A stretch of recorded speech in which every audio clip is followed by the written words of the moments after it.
lanjut lagi. Jamaah. Yeay. Tapi ngomongin masalah aib orang ya. Kenapa itu pertanyaannya?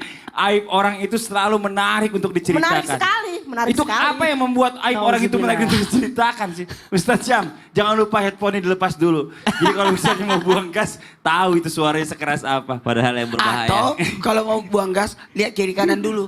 Ya, udah. Padahal yang berbahaya bukan hanya suaranya tapi aromanya gitu ya. Iya, aroma benar. Baik, bismillahirrahmanirrahim. Alhamdulillahirabbil alamin wassalatu wassalamu ala asyrafil anbiya'i wal mursalin sayyidina Muhammadin wa ala alihi wa sahbihi ajma'in. Asbahna wa asbahal mulku lillahi rabbil alamin. Subhanak la ilma lana illa ma 'allamtana innaka antal alimul hakim. Rabbi shrah li sadri wa yassir li amri wahlul 'uqdatam min lisani yafqahu qawli waj'al li wazira min ahli. Amin amin amin ya rabbal alamin. Maka jikalau ditanyakan, kita semua sudah tahu bahwa ghibah, menceritakan aib orang lain, mencari-cari kesalahan orang lain, mengumumkan keburukan orang lain adalah sesuatu yang dilarang di dalam agama kita. Bahkan sesuatu tersebut dalam norma-norma kehidupan pun adalah bukan sesuatu yang layak untuk kita lakukan. Namun ternyata masih banyak yang sulit untuk menghindari ghibah atau menceritakan aib orang lain ini. Apa yang membuat menceritakan aib orang lain itu terasa senang atau menyenangkan? Subhanallah. Alasan pertama dalam psikologi ternyata disebutkan menceritakan keburukan orang lain itu bisa meredam amarah. Jadi subhanallah. Jadi kalau ada orang tiba-tiba datang dan menceritakan keburukannya orang, biasanya karena ia marah kepada dia, tapi dia tidak mampu untuk melawannya. Dia tidak mampu untuk menghadapinya. Maka jalan untuk melawannya, jalan untuk meluapkan emosinya adalah menceritakan keburukannya terhadap orang lain. Tahu nggak si Anu itu begini, begini, begini. Padahal itu dia lagi marah kepada orang tersebut, namun ia tidak mampu meluapkan di hadapan orang tersebut. Maka yang pertama untuk meluapkan emosinya. Yang kedua, biasanya orang yang menceritakan keburukan orang lain adalah untuk mengangkat dirinya dan menjatuhkan orang lain. Dia sebenarnya tidak punya prestasi untuk yang bisa dibanggakan.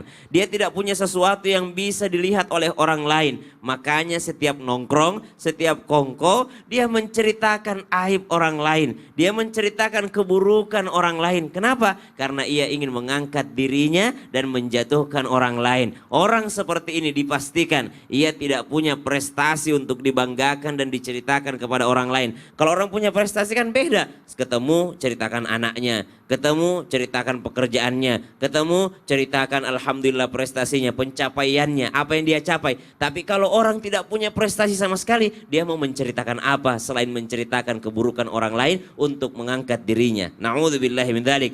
Maka setelah dua alasan ini, yang ketiga tentu saja setan selalu menghiasi sesuatu yang diharamkan oleh Allah Subhanahu wa taala. Termasuk diantaranya menceritakan aib diri sendiri. Ada kebanggaan di dalamnya. Padahal kebanggaan itu timbul karena dihasut oleh setan. Ayuhibbu ahadukum an ya'kula lahma akhihi maita fakarihtumu.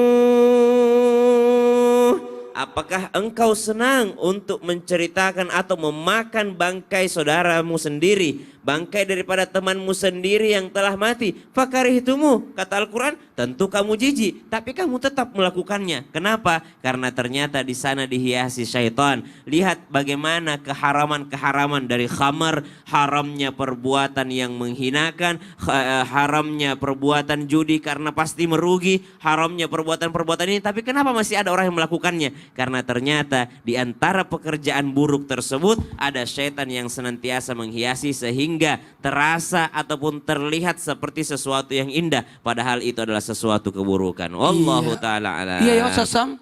Masya Allah tabarakallah.